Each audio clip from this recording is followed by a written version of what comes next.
Firmansyah alias Firman akhirnya ditangkap anggota Opsnal Unit Bidum dan Tekap 134 Satreskrim Polrestabes Palembang. Firmansyah disergap petugas saat berada di rumahnya di Jalan Tua Patinaya, Rusun Blok 9, Lantai 2, Kelurahan 24 Ilir, Kecamatan Bukit Kecil, Kota Palembang. Pelaku ditangkap setelah mencuri handphone Oppo A15 warna hitam dinamis milik temannya bernama M. Husni saat menumpang tidur di rumahnya.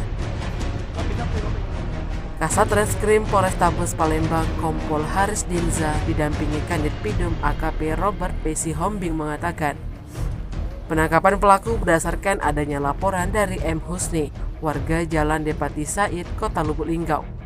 Saat itu handphone korban diletakkan di samping tempat tidurnya, dan saat korban terbangun melihat handphone sudah tidak ada lagi, dan korban bertanya kepada temannya namun juga tidak tahu.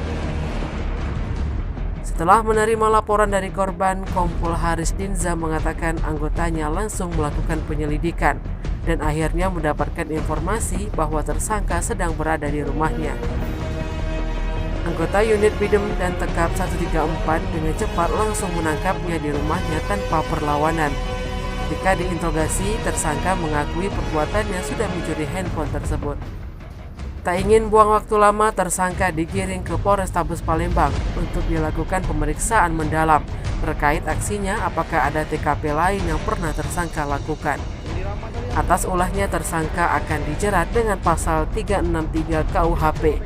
Selain tersangka, diamankan juga barang bukti berupa satu buah kotak handphone Oppo A15 warna hitam dinamis.